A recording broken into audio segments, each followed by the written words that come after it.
This is the Work Smart Hypnosis podcast, session number 354. Caryn Bird on the attitude of a champion. Welcome to the Work Smart Hypnosis podcast with Jason Linett, your professional resource for hypnosis training and outstanding business success. Here's your host, Jason Linett. Hey, before we dive into the conversation you're about to listen to between me and Caryn Bird talking about working with athletes, working with people who are involved with sports and all things peak performance with hypnosis, I'd like to give you a quick frame on this episode that I think I've used maybe 24 or so times in the 350 plus that we've done. Here it is. You're about to listen to a 3-hour conversation that Caryn and I pull off in about maybe 37 or 38 minutes.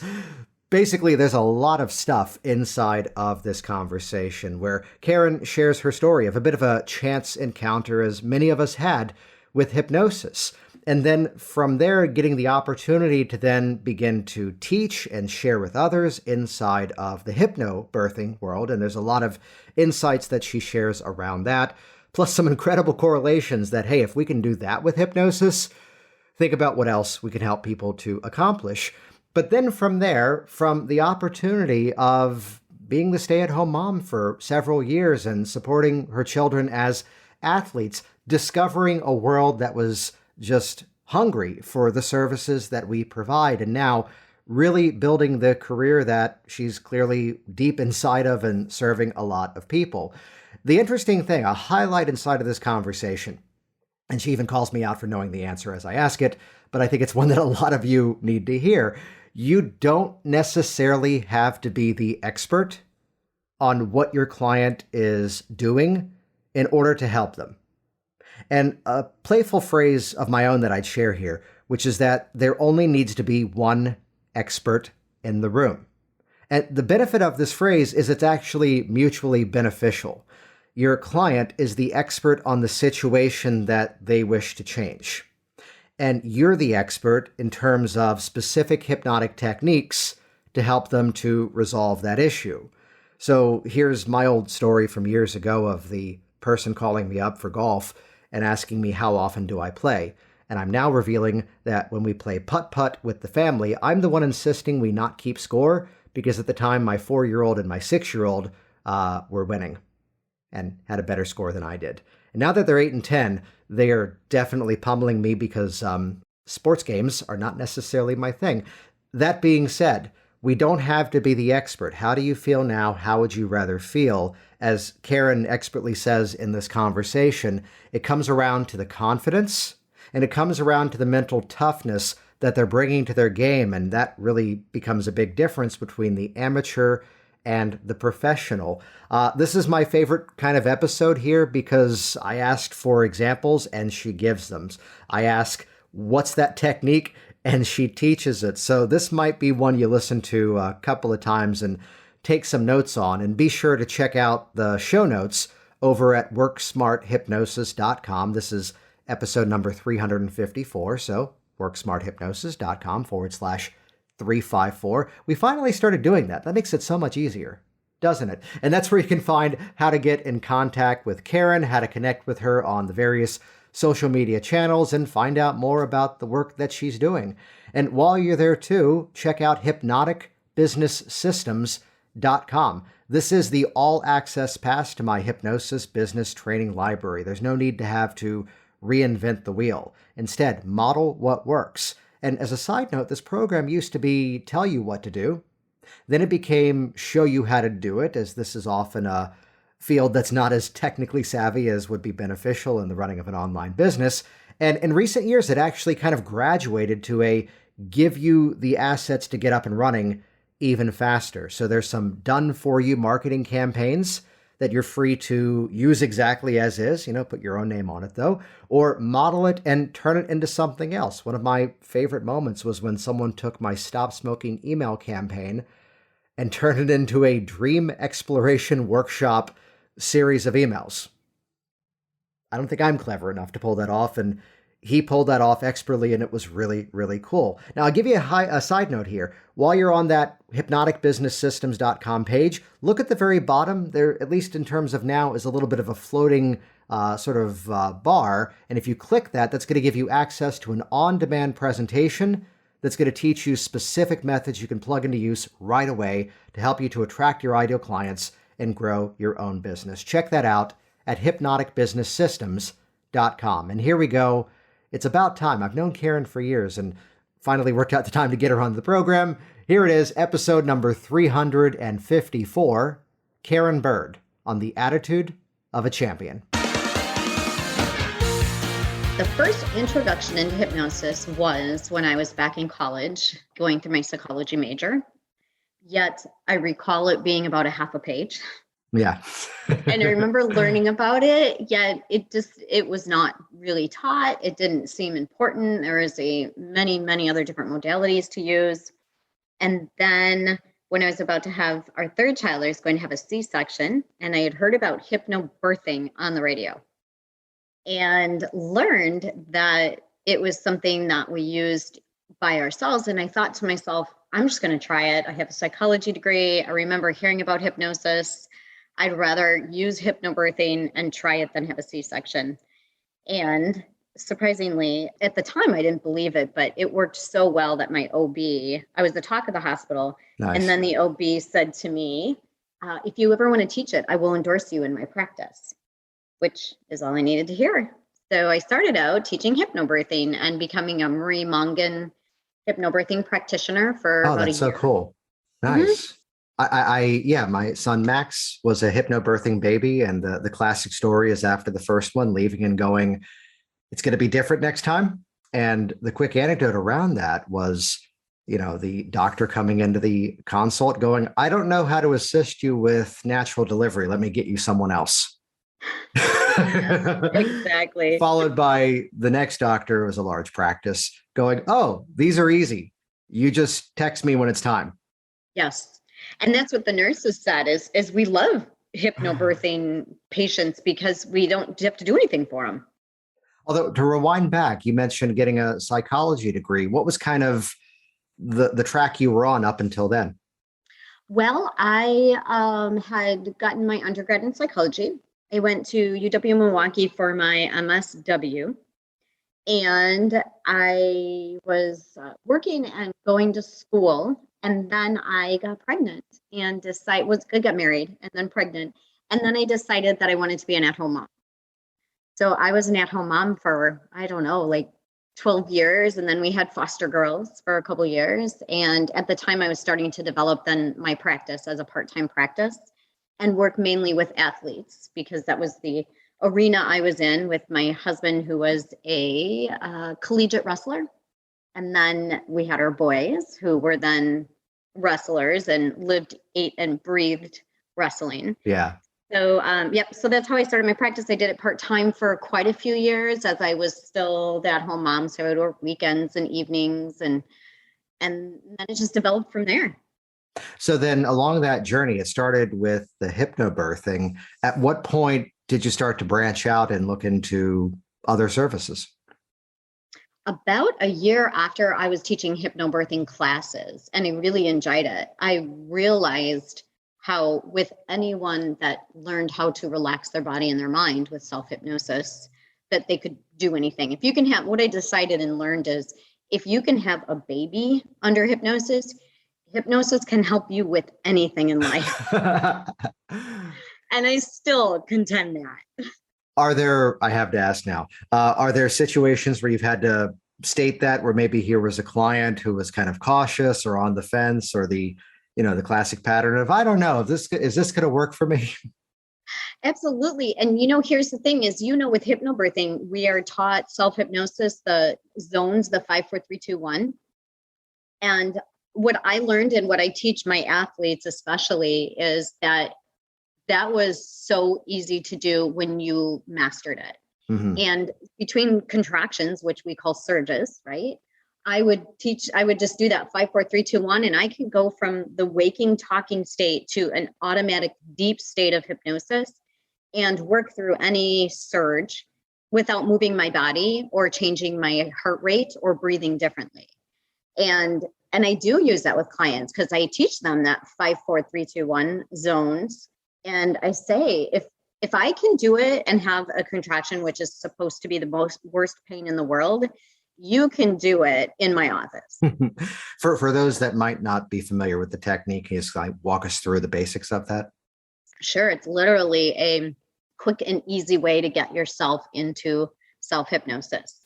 And it's an imagining your body in zones. Your head is zone 5, shoulders, zone 4, midsection, zone 3, legs, zone 2, and feet, zone 1.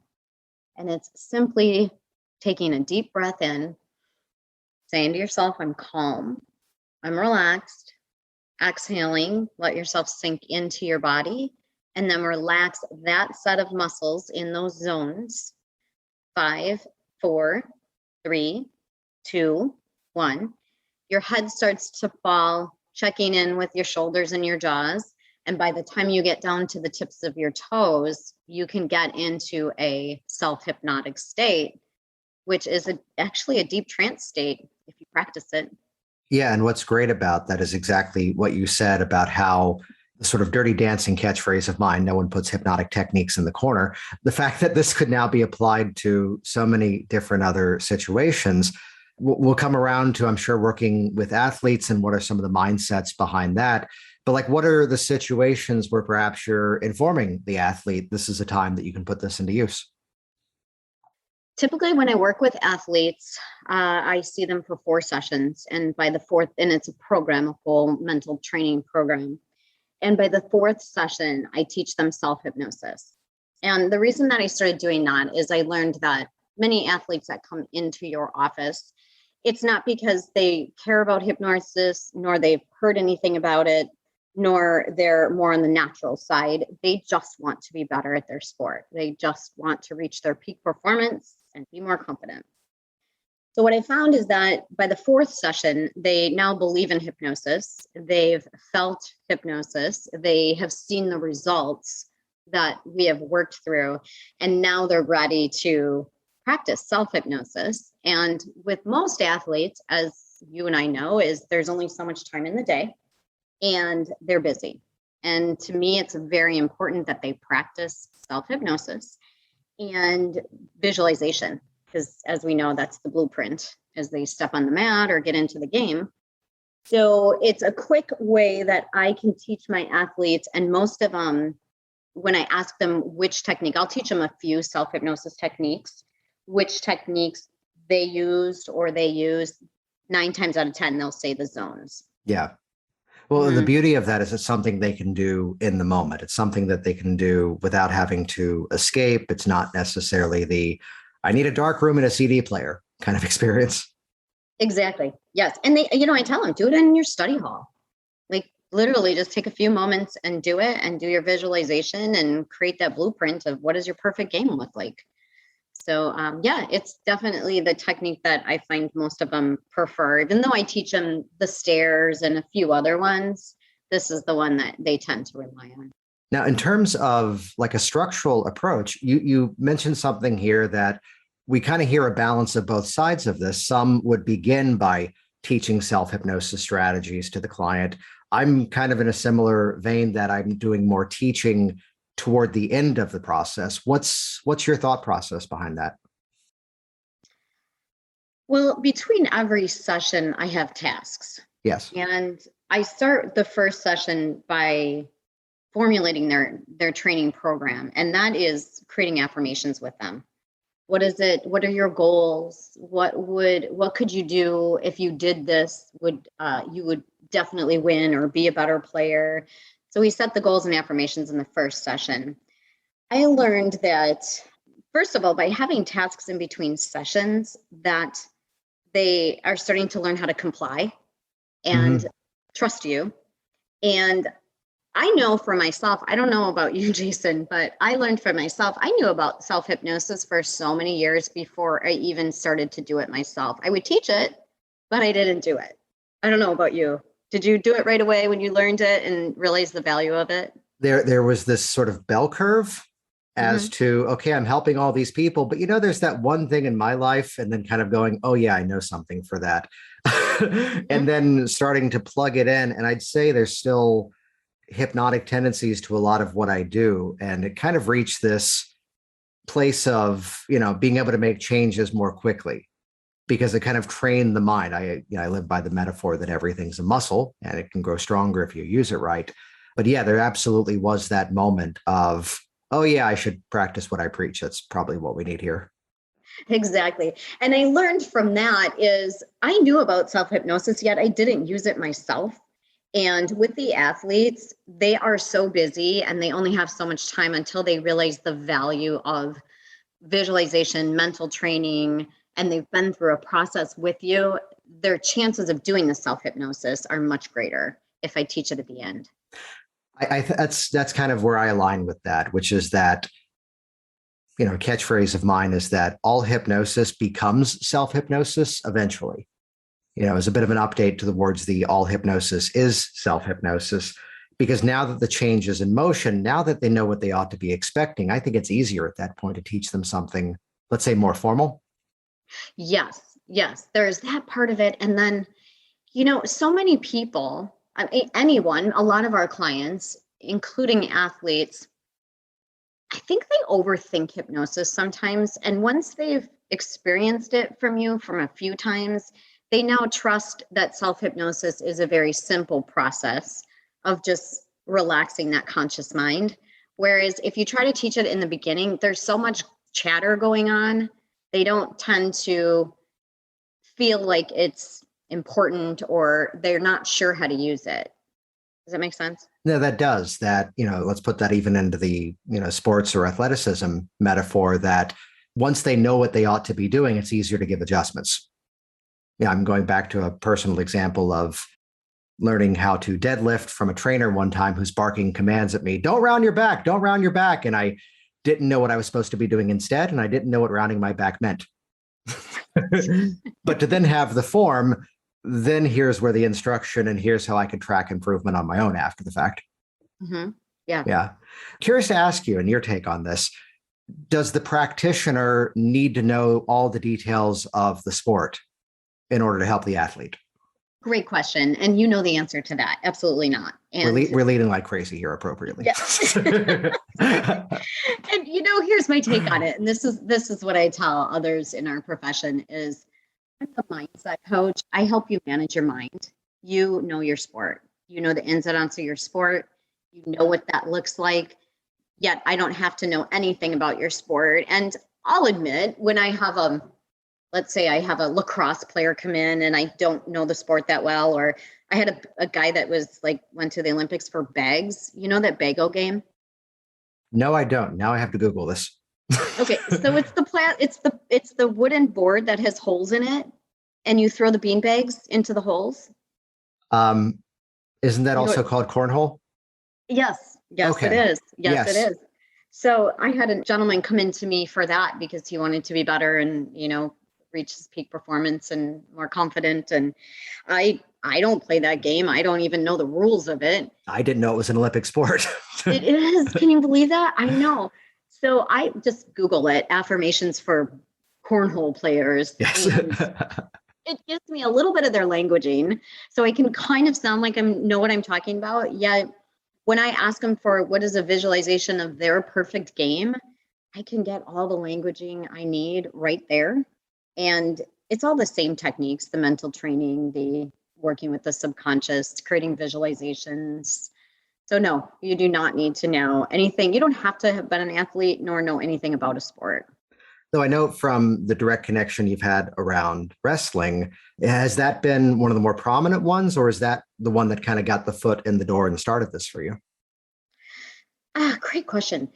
Wrestling and swimming is where I started. And the reason swimming is because I find that the individual sports, individual athletes tend to want even more, their mental game is a little bit more important.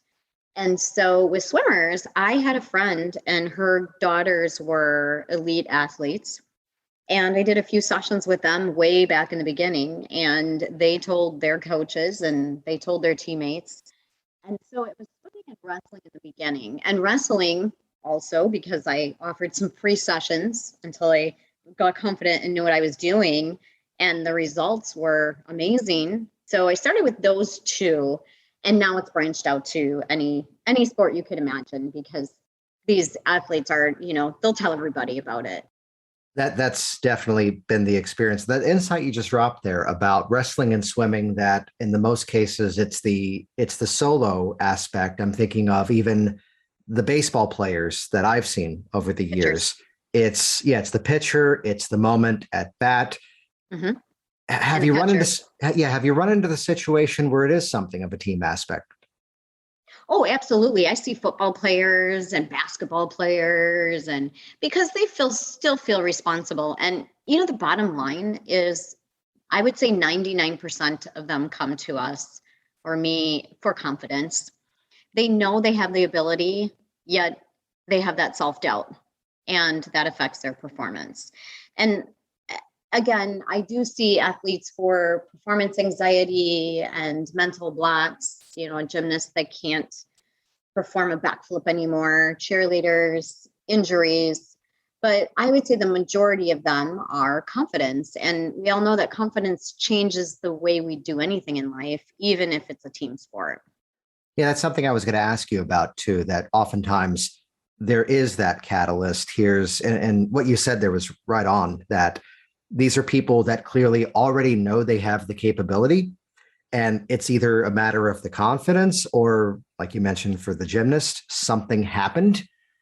And it's about moving past that and getting back to the confidence. Do you find there's a bit of a common through line of the story as to why now they're in front of you? What do you mean by that? Like, is it often triggered by an event, as in here comes the next, let's say, competition, or here was the injury, they're now in the recovery period? I said that right. What's often that story that's leading them into what you do? A lot of times it is a big competition, a big tournament coming up, because we all know that as it gets closer, the self-doubt creeps in. I can even attribute that. I can even say that's true as a parent of an athlete. I can believe in my son's wrestling ability forever, yet the second they get to a national competition, I start getting that nervousness. And what if they don't? And, they're wrestling this really good kid. So I get it. And as an athlete, it's that much more. So the self-doubt creeps in as they get closer to tournaments, which is a lot of times when they'll want to come in. But I also have found that because it's all a lot of my business is based on referrals, it is more about the confidence piece. When I work with youth and high school, I'll have the parents say they were always really great wrestlers or really great athletes. I believe in them. They're a great basketball player, soccer player, yet they don't believe in themselves the way that I do. And I know if they could believe in themselves the way I do, they would be much better. And so it's really just the basic confidence. So it sounds like many of the people you end up working with may be in that, let's say, late high school, college timeframe, or what's kind of the spread on that? It is, I would say it starts at about 6th or 7th grade youth through high school and then college, because we all, if we have athletes, a lot of times they have siblings in college.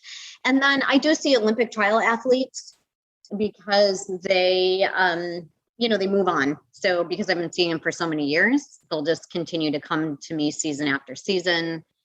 And I have worked with a few professional athletes, although they don't like to tell others. So they're not as good of a referral base. Mm-hmm. Yes, they don't like to tell others they've seen hypnotists or working with a hypnotist. I forget if I've shared this story with you at one point, that part of the backstory of what launched Virginia Hypnosis was that in Northern Virginia, there was a newspaper that printed a different edition in every individual city. And Fairfax County is like 32 cities. So they print all these specialized editions. And they said, we're not going to print it in Alexandria because that will look like advertising. Let's put it in this other city in the county 15 miles away. And it was a gymnastics coach that read that article. And then the amount of word of mouth that came in after the fact. Meanwhile, I then started to work with bodybuilders and power lifters, and they don't share. No. Yeah. Yes. I have found that also. I've worked with a few of those, and no, I don't. I think it's because they want to keep it to themselves more so than they're embarrassed about it. But I haven't quite figured that out yet. Well, it's so much of that world is, again, getting into just that little bit of an edge, because sometimes it might be the difference of 3 extra pounds on the barbell. It might be just that little bit of a shift of technique that suddenly is every reason why they win. And they're friendly to each other, but it seems to be a little bit more cutthroat when it's actually the competition side. Yeah. Yeah. I've seen that with some of my MMA fighters. I've seen that with lawyers as well, which is a whole other conversation. So which leads into, I mean, are athletes the only thing that you do, or does this lead into, let's say it as more, let's say retail hypnosis type things? Yes, for sure. Because most athletes that I see, they're not afraid to tell others about, at least the age groups that I see. They tell everybody why they're doing so well. And so then I have parents and siblings come and do weight loss hypnosis and smoking hypnosis. Can you help my friend with anxiety? I'm afraid of flying and I'm going to Florida next week. And so, yes, I would say, even though I'm an expert in sports hypnosis, it's maybe even 50% of my clientele because of the referral base. Yet you're illustrating, I think, something that a lot of people need to hear, which is that we get this expectation that if someone's going to niche down to something, that means that's going to be the only thing that we do. And instead, by niching down to something specific, that's the biggest foot in the door that we can have. And then everything else will likely follow as the result. And it sounds like that's kind of the roadmap towards a lot of what you've been doing. Yes. And like I tell everybody, if you have heart issues, you don't go to a general doctor. You want a heart specialist. And that's how people find you. Yet when they see the results, they will refer you to everyone. So then from that, inside of this program, we often talk about, the work that you're doing. I'm curious to hear, you've mentioned affirmations, you've mentioned teaching self-hypnosis. Is there a bit of a roadmap that you kind of bring them through? Are there specific techniques that you tend to find are the go-to methods for your athletes? Yes, there is absolutely a roadmap. In fact, I love athletes and high performers. So I use the same program for speakers and entrepreneurs, musicians, and it's a pretty simple system. And a lot of it is mindset training. We go through things like thought stopping, carrying yourself like a champion, writing affirmations, paying attention to your thoughts and reversing them, changing negative to positive. I teach, the visualization. So there is a roadmap that I love to do. And the reason that they're my favorite clients is because there's not a lot of emotional stuff going on there. It's more about peak performance enhancement. And so, yeah, there's 4 sessions. It's pretty cut and dry. And of course, there's hypnosis in there, and there's making a recording with their affirmations for them in there. Yet it's a pretty easy program that we can use with athletes because they want to succeed and they will do anything you tell them to do. Well, we were having a conversation before we hit record, and it was where part of a business group that I'm in, the dialogue popped up at one point where someone suddenly stumbled upon, wait, that's the market that I like talking to the most. And I heard it, and I'm over here, it's a Zoom meeting, and I'm over here nodding, going, oh yeah, that's why. And it's part of the reason I like working with entrepreneurs. It's part of the reason that I like working with athletes. I'm doing less of that now as we've kind of repositioned the focus of things. But to put it in the athletic sense, these are people that are used to practice. These are people that are used to putting in effort to see a result. And that's a different dynamic than, I haven't been able to do this thing yet and I need help. Mm-hmm. Exactly. And to that point, this is what I tell them is you have a physical coach and now you need a mental coach. Nice. You don't want me to be with you all the time. I promise you, I can't be with you all the time. But what I can do is teach you how to be your own mental coach. And that's going to make the huge difference between winning and losing. Now, it's clear that these are conversations that you've had many times, and I'm curious to kind of open up the conversation around what are some of the things you're doing in addition to the referrals, in addition to the word of mouth. what's classically working for you to be found by this world? Google, Mhm. Google Business. And that is just putting the testimonials on Yes. Google Business, changing out my pictures. I don't advertise, I don't pay for any Google Business ads, yet I get hundreds of hits a week. Nice. And then Facebook, testimonials on there, having a Facebook group where I encourage my clients to get into the group and give little tidbits and do weekly Facebook Lives for them. They love that stuff. That's mostly it. And referrals. I don't do any paid advertising for my individual business. Yeah. And, I often say that that's one of those things that someone can do in the early stages. If they're going after a specific audience, that's an option. But we kind of reached this point, and this was the episode with Nathan Gist back on number 350, where he goes, I feel like I'm slacking off because I did a lot of active stuff in the early days, and now I'm not doing that, and people are just coming to me. It's like, well, that's kind of the bell curve of the business that we have to begin with a bit more active strategies. And that then feeds the fire of the passive strategies, where now we just keep up the momentum, as you mentioned, of putting out some content, keeping things refreshed, engaging with our clients, getting results, which is always very important.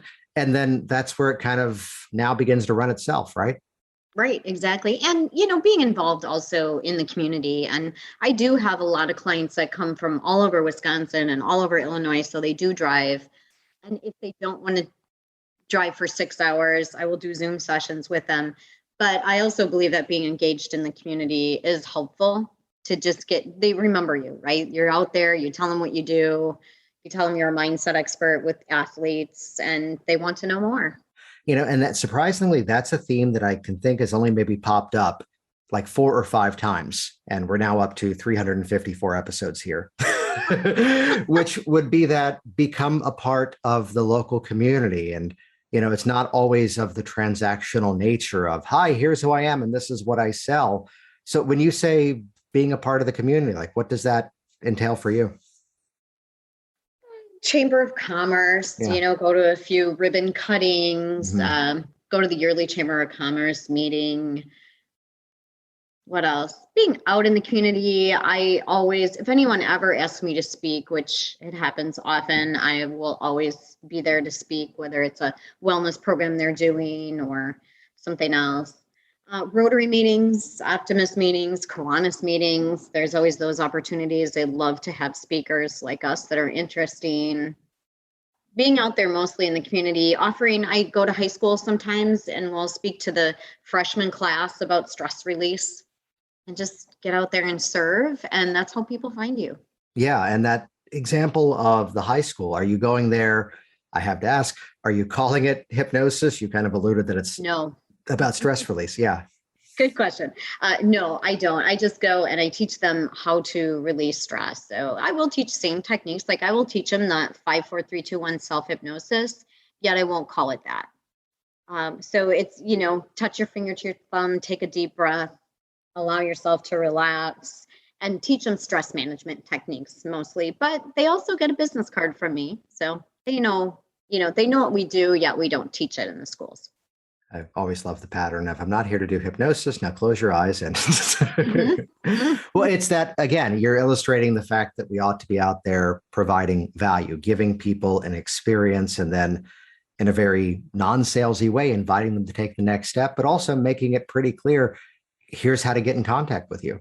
Yes, exactly. And the one big thing I forgot to mention is I do get out, and this is one of the strategies that I teach in my Attitude of a Champion course. I do get out and I speak to teams, and I give them just a little bit of what I will give them when they come to see me as a client, and talk about mindset training and how important it is. Do a quick relaxation and visualization. And that is how in the beginning, I did get a lot of athletes as clients, just reaching out to teams. Yeah, and that's interesting. Was that sort of a free talk? Was that ever paid in terms of working directly with the whole team rather than the individual? That is a free talk because, like I told the mentees in my class, is the coaches, they're the ones that'll get you in front of the teams. And then once you get in front of a team, it's a half an hour. I'll schedule a half an hour with them. And they're so impressed with it. Like simple things. How many times do you say that you're a great soccer player and then give them that as a task? And they're so impressed with these little mental training tips that I would say with every team talk I do, I probably get 2 to 4 to 5 clients from it, individual. So this is probably the more self-serving question of the conversation, and let's say more for entertainment, out of my curiosity. Is there a story that stands out where even you were, let's say, surprised as to how well the result was? Oh my gosh, there's so many. Which one would I choose? You know, what I find is one of my favorites is with swimmers. I will have them set short-term and long-term goals. And when we work with short-term goals, I go 50.1 in my 50 free, or 30.1. I don't even know the timing right now. And so they will set these, and it's fractions of a second. And I have probably more than a handful of times received emails from these clients, these swimmers, saying, I don't even know how I did it because I set this as what we talk about stretchy but attainable goals is what I tell my athletes. I set it as a stretchy but attainable goal. I didn't know what I was going because my head was down as I was swimming. Yet when I looked up, I got the exact time, fractions of a second, that I had set my goal time for. Nice.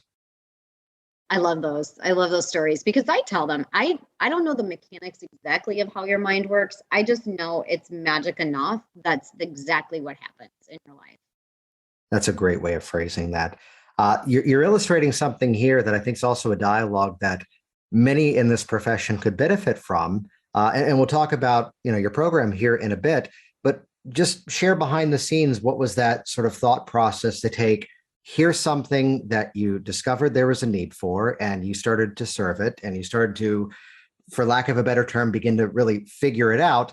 And then at one point there was a transition to go, let me now start teaching it. At what point in that journey would you say, not even, the decision point, but what point did you feel that comfort to go, I can step into this role as an authority and now share this with others?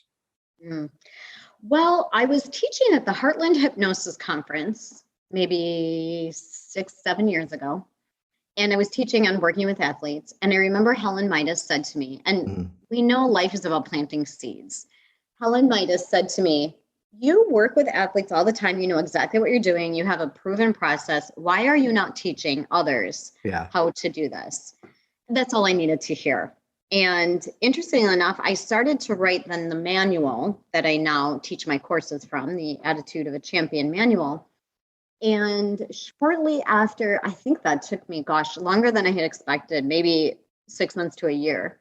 And as I was finishing it, that is when my oldest son, who was at college for a full scholarship, got himself in some trouble. And it was a private school, got himself in some trouble in Nebraska. And within 24 hours, signed out of the school because he was facing 4 felonies. And they weren't big deals, but it was like a pocket knife that was too long because he hunted out there, and he had his bow in his room without arrows. So 4 felonies, signed himself out of school, completely done wrestling, done in college, and moved down to Florida, took the SIM card out of his phone, didn't have any contact with us.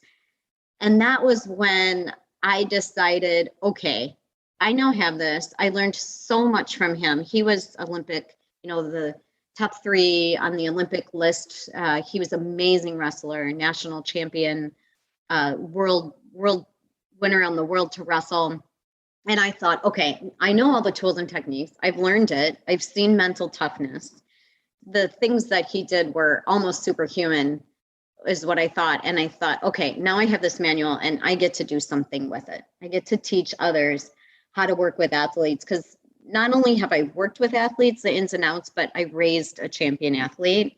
And it's time that I taught others that same mental toughness that he had. It's kind of my story. I love that. No, I love that, because when we catch that moment where, and oftentimes we get into this conversation, and to use some slightly negative phrasing, it becomes, how dare I not share this? Where it becomes that responsibility as to, this is what impact it can create. There's a personal story, and I think you heard this when we did the Train the Trainer a couple of weeks ago, where I had someone who goes, How is it you put all these podcast episodes out? How is it you put all these videos out? And you keep speaking at these events. And, it was a polite yet direct phrase to respond. Well, I wonder what would be different if you believed in your message as much as I believe in mine. Mhm. And when we start to attach that kind of importance to something, that's where now, sometimes it does take these moments.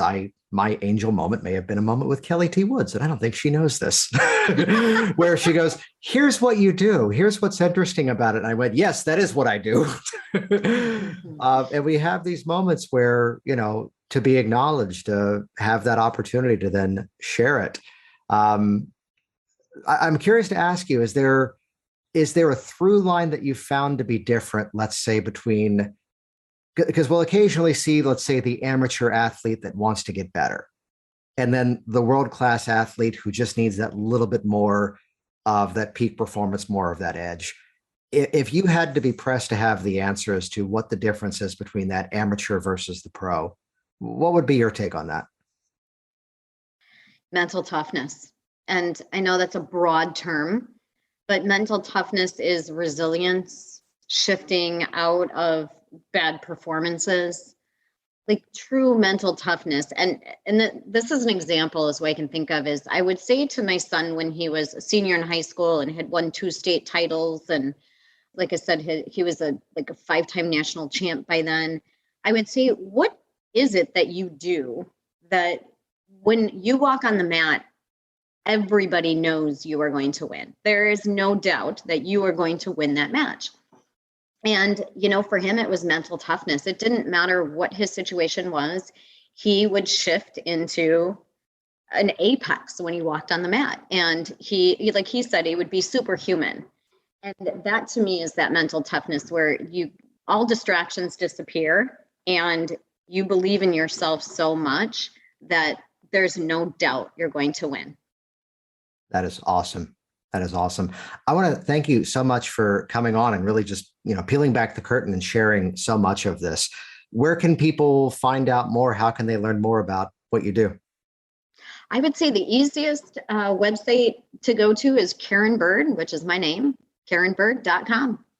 And Caryn is Caryn. Yes, BIRD. Yes. I own every wrong spelling of JasonLynette.com, and they all point to the right place. So exactly. I've always wanted to be careful around that. And we'll put all the links and references over in the show notes at WorkSmartHypnosis.com. This is episode number 354. So WorkSmartHypnosis.com/354 in terms of how they can find out more about the work that you do. Before we wrap this up, any final thoughts for the listeners out there? Well, first of all, I wanted to thank you, Jason, for having me on. We all know Absolutely. It's an honor to be on the Work Smart podcast. And I was telling you earlier that when I was just maybe 5 or 6 years ago, even when I was really getting into building my business up, I would listen to your podcast like one on top of the other as I was walking. So thank you. No, I think that's it. My mission, and you mentioned this and alluded to this also, is I can't reach every athlete in this world, yet I know how to help you have mental toughness. I know how to help and create champions. I believe in the power of the mind so much. And I believe that if there was a sports hypnotist that lived a block away from me, there are enough clients for every single one of us in this world. And my goal is to teach others how to help athletes be champions. Jason Linett here once again. And as always, kind of like the story you just listened to, it's feedback from all of you that helps us to grow. It's the referrals, it's the testimonials. So thank you to those who have left reviews of this program on the iTunes site or wherever else you can find places to leave reviews. And one of the best things you can do to help us out with this ongoing and continuously growing podcast series is share it with others. I loved that Caryn shared toward the end that for years in her startup phases, this is something that she listened to as she was out for a walk and even at times still continues to listen to today. So who do you know in the hypnotic profession that needs some help getting up and running? There's so many people that are just on that cusp of getting started. Share these episodes with them, whether it's ones like this with outstanding conversations or some of the solo episodes that I've done over the years. And I'd invite you to head over to the show notes, worksmarthypnosis.com/354. That's where you can find all the details of this specific episode. And again, check out hypnoticbusinesssystems.com. More than 200 hours of content. It's lifetime access. And the reason it's called Hypnotic Business Systems is because every module stands on its own. If you're in a startup phase, you'll see that's why it's going to make sense to go in the published order of content.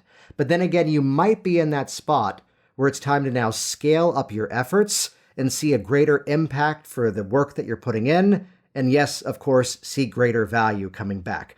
That's a more lofty way of saying earning more money, or as we like to say, making it rain. So head over to the hypnoticbusinesssystems.com website. Look it over. Though while you're there, look at that floating bar at the bottom. Sign up for that free on-demand masterclass. Learn some strategies you can put to use right away, and join us inside of hypnoticbusinesssystems.com. See you all soon. Thanks for listening to the Work Smart Hypnosis podcast at worksmarthypnosis.com.